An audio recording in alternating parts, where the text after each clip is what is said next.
So, trying to explain the Latter-day Saints and the Book of Mormon, and people who are in faith crises, or people who are on outside looking in, saying, "Who are these people? The Mormons, are they weird? Whatever." So, I'm going to help you out here.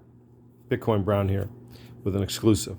So, the book I always recommend to read, if you're a serious scholar and you seriously want to know about the Latter-day Saints, is Don Bradley's book, The Lost 116 Pages. The Lost 116 Pages refers to the fact that we are missing part of the Book of Mormon. It was written down on a paper. The paper was taken by Martin Harris to show his wife. Somewhere in this whole process, the lost 116 pages were destroyed or lost or stolen. No one knows. So the extant text that we have of the Book of Mormon is missing the first part of it. So the earliest part of the restoration movement is what the Latter-day Saints are part of, which is a natural extension of the Reformation movement, in my opinion, what Martin Luther started when he started the breakaway movement of the Lutherans, when Martin Luther said, you don't need a priest to pray for you to God, you can pray for yourself. So the natural movement of Martin Luther and the Protestant Reformation was to change the excesses of the Roman Catholic Church.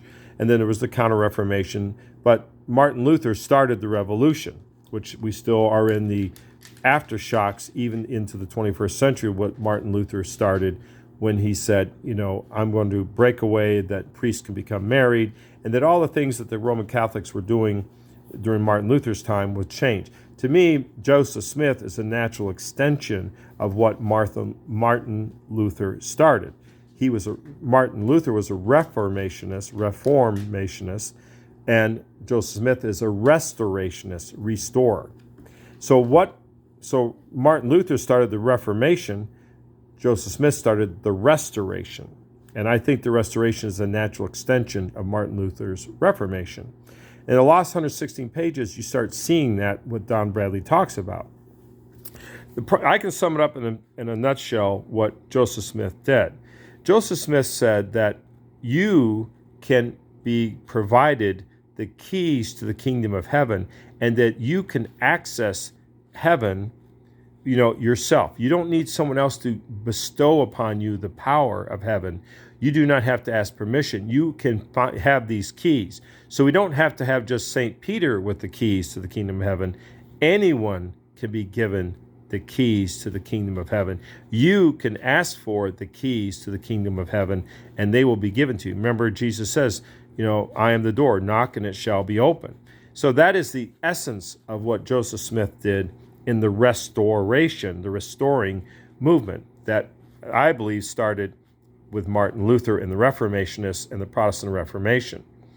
So that's why you may see the Mormons slightly differently, because they think differently. They're like, well, I have the power, I have the ability, I can pray to God, I can ask for help, and I will be given help. That's how they think, just so you know.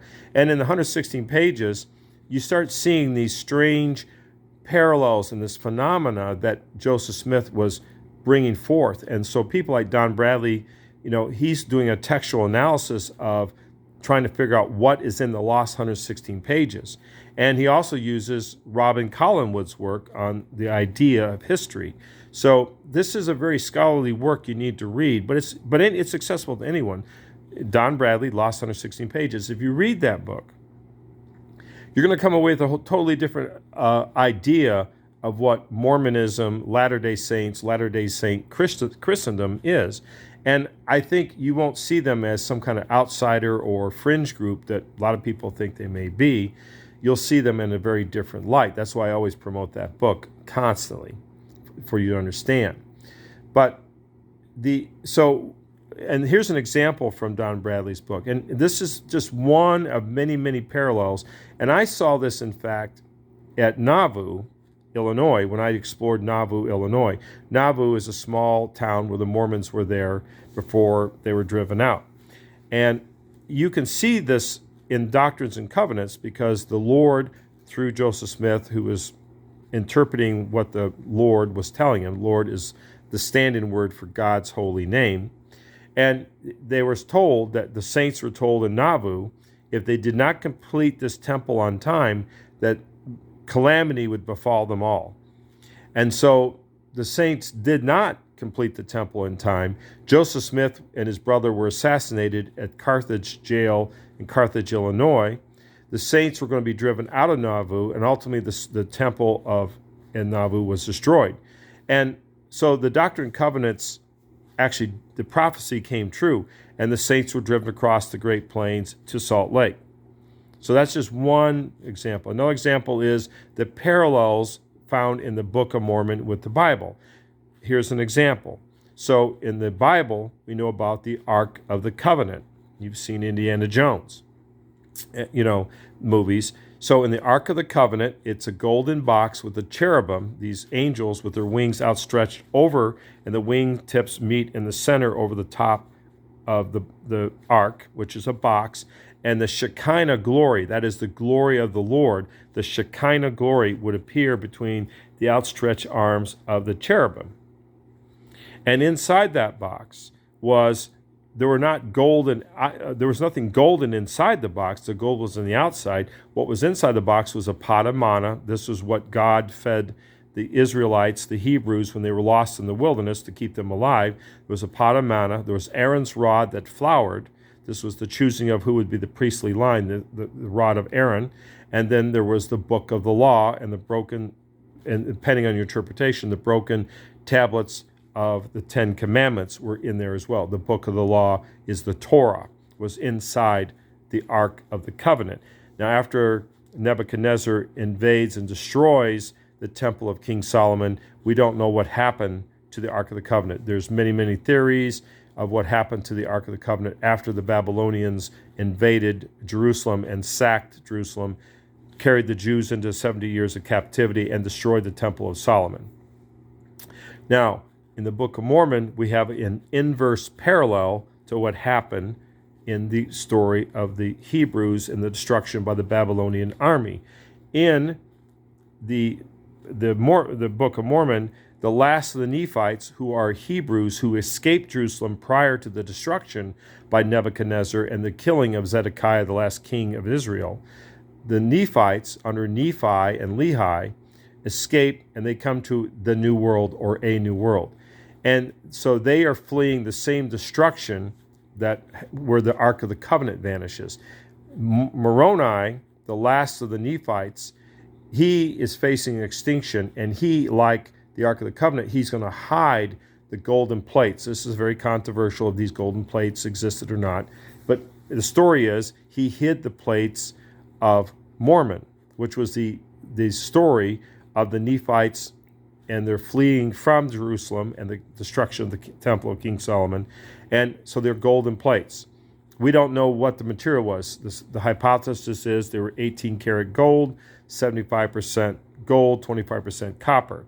They may have traced their lineage back to Joseph, the Joseph of the Bible, the Joseph of the coat of many colors, Joseph who was sold into slavery by his brothers and who gave mercy to his brothers during the famine that was killing people in Israel.